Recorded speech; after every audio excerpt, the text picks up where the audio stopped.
దేవుని నామానికి స్తోత్రములు. ఈ ఉదయకాల సమయంలో మీ అందరికీ కూడా నా హృదయపూర్వకమైనటువంటి వందనాలు తెలియజేస్తున్నానండి.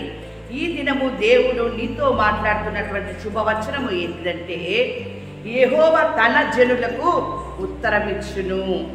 దేవుడు నీకు ఈరోజు ఉత్తరమిస్తూ ఉన్నాడు. ఏ ఉత్తరమైతే నువ్వు ఆయనకు రాశావో, ఏ లేఖ ఆయనకు రాశావో, ఎలాంటి ప్రార్థన నువ్వు చేశావో, ఏ రీతిగా నువ్వు దేవునికి మొరపెట్టుకున్నావో, ఏ రీతిగా దేవుని దగ్గర విజ్ఞాపన చేసుకొని ఉన్నావో, ఏ రీతిగా దేవుని దగ్గర నీవు కన్నీళ్లు విడిచి ఉన్నావో, ఈరోజు వాటన్నిటిని చూచిన దేవుడు, నీ ప్రార్థన ఆలకించిన దేవుడు నీ జీవితంలో నీకు, ఆయన నీ కుటుంబానికి ఉత్తరమిస్తూ ఉన్నాడు. దేవుని బిడ్డలారా, ఎంత అద్భుతమైనటువంటి మాట!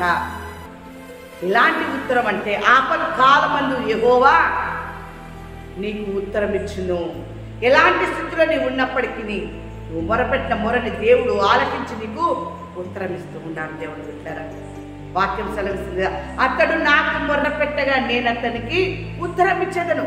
ఆపత్కాలంలో నీవు మొర్రపెట్టి ఉన్నావు, నువ్వు కన్నీరు విడిచి ఉన్నావు, నువ్వు విజ్ఞాపన చేసి ఉన్నావు. నీకే కావచ్చు, నీ కుటుంబానికే కావచ్చు, నీ పిల్లలకే కావచ్చు, దేని విషయమై దేవుని దగ్గర నీవు కన్నీళ్లు విడుచుచు విజ్ఞాపన చేయించు మొర్రపెట్టి ఉన్నావో, ఆ మొరని ఆయన ఆలకించి ఉన్నాడు. దానికి ఆయన నీకు ఈ రోజున జవాబిస్తూ ఉన్నాడు, ఉత్తరమిస్తూ ఉన్నాడు, లేఖ రాసి ఉన్నాడు. అద్భుతం కదండి దేవుని బిడ్డల, ఎంత అద్భుతం!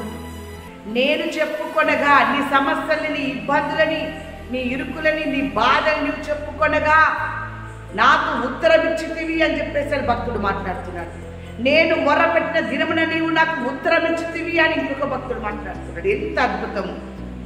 ఏ రోజున నువ్వు మొరపెట్టి ఉన్నావు, ప్రతిరోజు మొరపెడుతున్నావు కావచ్చు, దేవుడు ఈ రోజు నీకు ఉత్తరం ఇస్తున్నాడు. చూడండి, వాక్యం సెలవిస్తా ఉంది, యోబేలు గ్రంథము 2వ అధ్యాయము 19వ వచనం. మరియు యెహోవా తన జనులకు ఉత్తరమిచ్చి చెప్పునదేమనగా, ఇకను అన్య జనులలో మిమ్మును అవమానాస్పదముగా చేయక మీరు తృప్తి నొందునంతగా నేను ధాన్యమును, క్రొత్త ద్రాక్షారసము, తైలమును మీకు పంపించెదను. ఎంత అద్భుతమైన మాట! మీరు తృప్తి నొందునంతగా.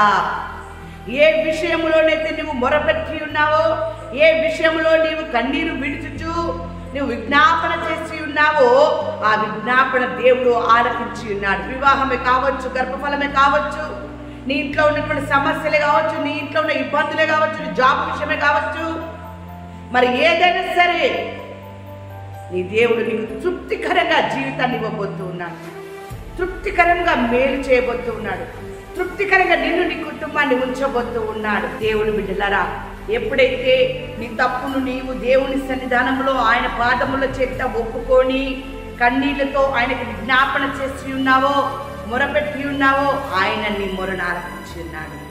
ఆలకించిన దేవుడు నీతో మాట్లాడుతున్నాడు కదా, ఇకను అన్య జనులలో మిమ్ముని అవమానాస్పదముగా నుంచెను. అలా చేయక మీరు తృప్తి నొందినంతగా నేను మీ జీవితంలో కార్యం చేస్తాను. అప్పుడు మిమ్మల్ని అవమానపరిచిన వారు, నిందించిన వారందరూ కూడా ఆశ్చర్యపోతారు. దేవుని బిడ్డలారా, ఆ రీతిగా దేవుడు నీ జీవితంలో కార్యం చేయబోతూ ఉన్నాడు. నువ్వు ప్రార్థన చేస్తున్నావా? ఏది కావాలని ప్రార్థన చేస్తున్నావు? ప్రార్థన చేస్తున్నటువంటి నీవు నీ పాపములు ఒప్పుకొని విడిచిపెట్టి, నీ తలంపులు, నీ ఆలోచనలు, నీ మాటలు మార్చుకొని నువ్వు దేవుని పాదాలు పట్టుకొని నువ్వు మొరపెట్టినప్పుడు నిన్ను గొప్ప చేయబోతూ ఉన్నాడు, నిన్ను తృప్తిపరచబోతూ ఉన్నాడు, నీ జీవితంలో అద్భుతాన్ని ఇవ్వబోతూ ఉన్నాడు. అటువంటి కృప మీకు, మీ కుటుంబానికి ఆయన అనుగ్రహించును గాక. ఆమేన్.